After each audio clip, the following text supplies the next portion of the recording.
Bedenimiz enerjiyle, elektrikle ve manyetizmle çalışır ve müthiş bir manyetik güç etkimiz vardır.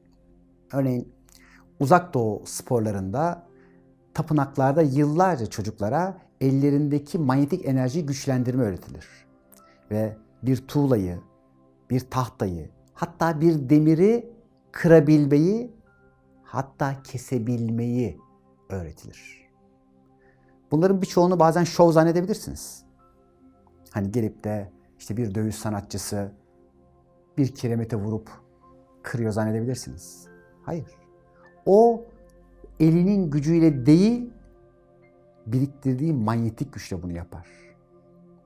Bazı insanlar ellerindeki gücü kendisini ve başkalarını şifalamada ve iyileştirmede kullanabilirler. Ve Anadolu'muz böyle nice dedeler ve ninelerle doludur. Şifacılarla doludur.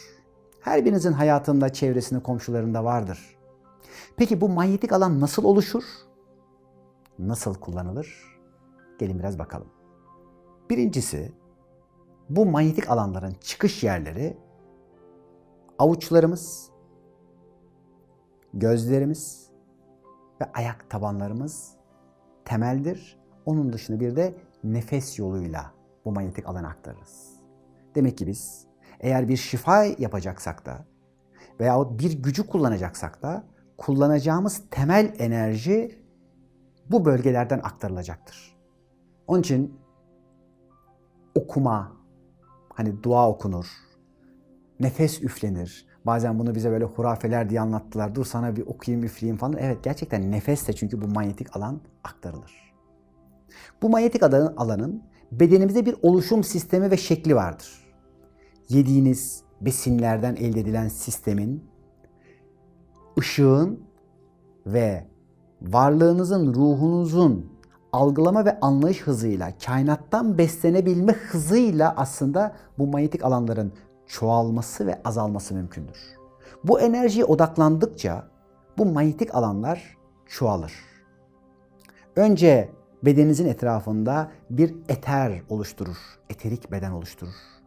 Onun etrafındaysa organlarınızın ve enerji alanlarınızın yansıttığı frekanslarla bir aura oluşturur. Ve tüm bunların dışında sizin daimi olarak bir manyetik alanınız vardır. Bir çekim alanınız vardır. Çekim ve itim. Onun için bazı insanları çeker, bazı insanları iter. Bazı olayları çeker ve bazı insanları yine itebilirsiniz. Bu manyetik alanı doğru yerlerde doğru şekilde kullanarak geliştirebilirsiniz. Gittiğiniz yer ve alanlarda bu manyetik alanlarınıza çeşitli enerjiler bulaşır ve gittiğiniz yerin tesiri ve enerjisi burada kalabilir. Onun için bunları temizlemek, arındırmak ve arındırma sistemlerini yapmak çok önemlidir. Onun için tütsüler, sesler, çanlar, sözler, dualar, meditatif çalışmalar, ibadetler ve arınma sistemleri bunların temizlenmesiyle ilgili bize çok yardımcı olabilir. Çeşitli videolarımızda bunları anlattık sizlere. Manyetik alanları zaten her biriniz kendiniz içinizde hissedebilirsiniz. Bilin ki bunlar sağ taraftaki pozitif, sol taraftaki negatif enerjiyi taşır. Ön taraftaki diyelim ki bir böldüğümüz zaman pozitifi, arka taraf negatifi taşır. Yine bedeni ortadan ikiye böldüğünüzde üst taraf pozitif, alt taraf negatifi taşır. Buradaki pozitif ve negatifi eksi ve artı yükler olarak değerlendirin. Ve bu artı eksi yükleri aslında doğru şekilde hareket ettirebildiğinizde buradaki gücün, manyetik alanın hızlandırılması sağlanır. Ve birçok şuur altı çalışmalarında zihnin çeşitli blokajların temizlenmesinde bu manyetik enerjileri kendinizde ve başkalarınıza şifa olarak da kullanabilirsiniz. Önemli olan burada bu manyetik enerji alanının düşünce hızınızla, yani düşüncenizin içerisindeki frekanslarla pozitif, negatif, iyilik veya kötülük kavramlarıyla çok hızlı etkileşim içine gireceğidir. Eğer gerçekten bir şifa verme niyetiniz veya birine faydalı olmak niyetiniz varsa enerji ve sistem bir anda buna hareket eder. Yön verir ve o yönle artık sizin şifanız, iyileştirme gücünüz veyahut eğer bir tuğlayı kıracaksanız oraya yönlenmiş olan odağınız oraya akar. Bu herhangi bir iş, başarmak istediğiniz bir alan üzerine de sizi daha konsantre ve gücünüzü arttıracak bir hale getirebilirsiniz. Bazı insanların zaman içerisinde bu manyetik alanları darbeler alabilir. Bu aldığı darbelerle ilk etkilenecek olan yeriniz göbek, güç merkezinizdir ve göbek kaçmaları meydana gelir. Yani bu manyetik alanı temizlemek için, onun için Anadolu'da bir sürü kişiler, ebeler, şifacı kadınlar, şamanlar göbeği tekrardan merkezine almak için tedavi ve şifa çalışmaları yapar.